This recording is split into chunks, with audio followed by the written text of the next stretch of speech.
Hi everyone, I'm JD from Milliband Journals and welcome back to my channel. This is part 2 of a series where I'm going to be making some Daphne's Diary journals from scratch, from start to finish. In the last video we made the covers and we're just going for the most quick and simple, easy covers possible. And hopefully this is to get you started if you're a beginner or just to ease into it for the year. So now I've done my covers, I'm going to go through the entire magazine and I'm going to pull out any pages that I think are pretty and pages that I think go with the covers. So some pages I think are absolutely beautiful, but I won't use them because it doesn't go with the cover. So I'll just put my covers next to me, one on either side, so that I can see it and use it as inspiration. And that's going to guide what pages go in which cover. I'm looking for pinks and autumn themed pages for the pink journal cover. And then I'm looking for blue and green pages for the other journal cover. I'm also looking for anything that has birds or something. Yeah, so this page here, for example, with the birds, I will put with the green journal cover. So even if the bird pages didn't have any green or blue, I would still use them because it's got the same theme of the bird.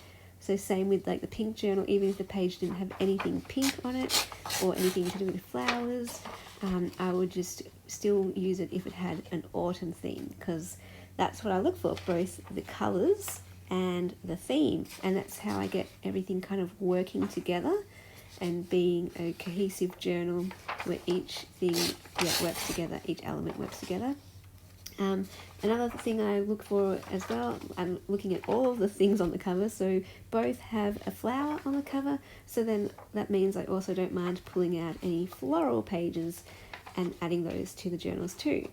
So usually what I do is a first pass through and pull out pages, and if I need to go back and do a second pass through to add more pages, I will.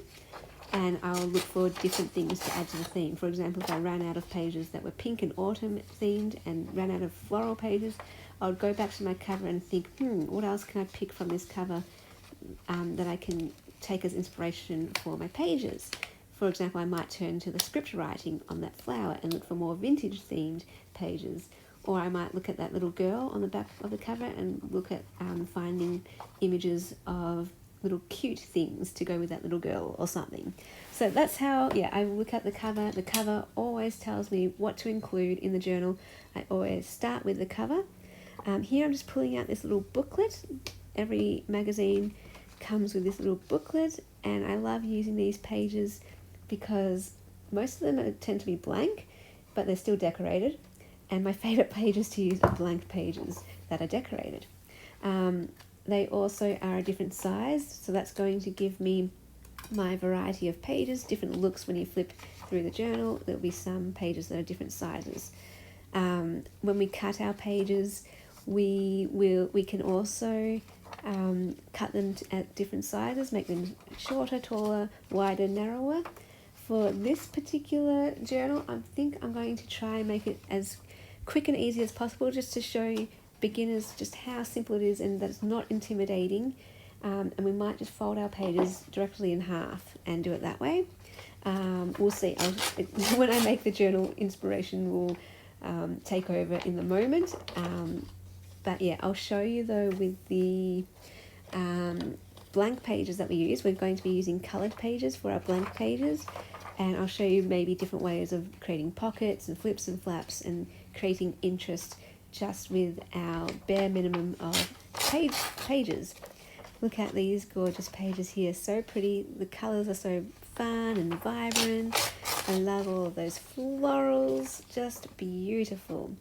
So as I'm going through these pages, what it's also telling me, sometimes it's a very dynamic, intuitive process, if that makes sense. So yes, the cover is guiding me as a general rule, but sometimes the pages themselves would guide me as well. So I'm not going to be like strict and structured. It just gives me a guide, and then I can adapt that guide. So now when I'm looking at the pages, I'm realizing, purple. All right, we want a bit of purple in the journal. Oh, I'm just looking at this crown, by the way. it reminds me of the tiara that Emma gave me, so I'm going to cut that out for myself and do a page dedicated to that tiara. And these ones I'm going to keep for myself too, these cat pages, to do a page spread about my love of cats ever since I got Keanu.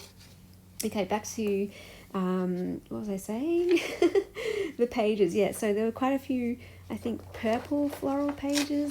So I think what I'm going to end up doing is choosing purple pages, pink and purple pages, to be my blank coloured pages in that pink autumn journal. And for the blue and green cover, I'll use blue and green pages.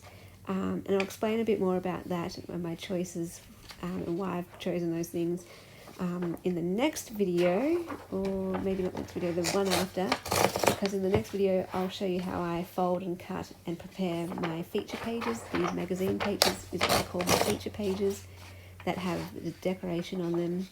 And then the video after that, I will show how I use my blank pages. Those are ones I call my writing pages.